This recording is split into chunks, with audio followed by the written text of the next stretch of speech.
The newspapers of the 21st century will give a mere stick in the back pages to accounts of crime or political controversies, but will headline on the front pages the proclamation of a new scientific hypothesis. In a time not distant, it will be possible to flash any image formed in thought on a screen and render it visible at any place desired. The perfection of this means of reading thought will create a revolution for the better in all our social relations. There is no memory or retentive faculty based on lasting impression. What we designate as memory is but increased responsiveness to repeated stimuli. The history of science shows that theories are perishable.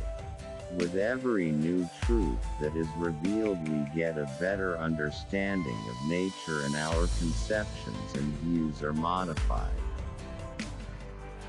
The Secretary of Hygiene or Physical Culture will be far more important in the cabinet of the President of the United States who holds office in the year 2035 than the Secretary of War.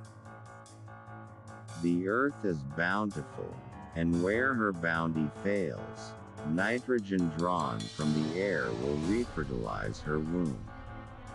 I developed a process for this purpose in 1900. It was perfected 14 years later under the stress of war by German chemists. We wind a simple ring of iron with coils. We establish the connections to the generator, and with wonder and delight we note the effects of strange forces which we bring into play, which allow us to transform, to transmit and direct energy at will. The feeling is constantly growing on me that I had been the first to hear the greeting of one planet to another. If we want to reduce poverty and misery, if we want to give to every deserving individual what is needed for a safe existence of an intelligent being, we want to provide more machinery, more power. Power is our mainstay, the primary source of our many-sided energies. The year 2100 will see eugenics universally established.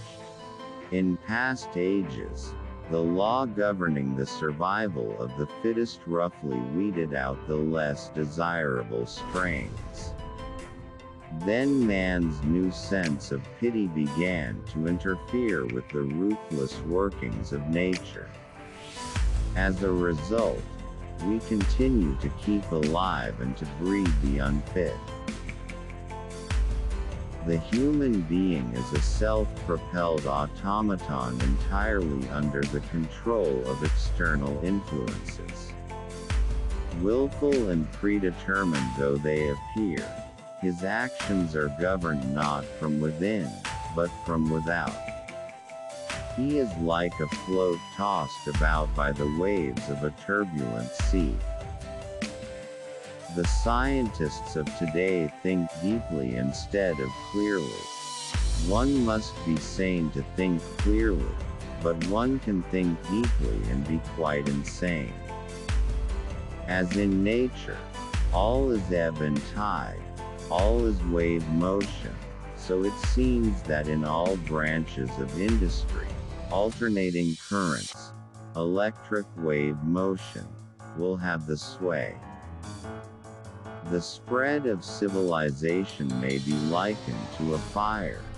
First, a feeble spark, next a flickering flame, then a mighty blaze, ever increasing in speed and power.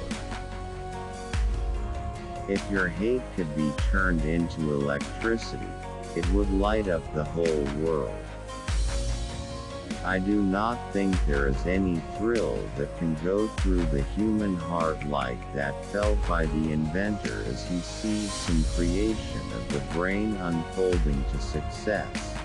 Such emotions make a man forget food, sleep, friends, love, everything.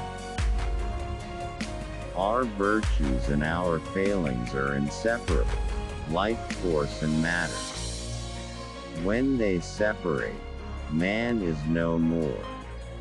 Let the future tell the truth, and evaluate each one according to his work and accomplishments.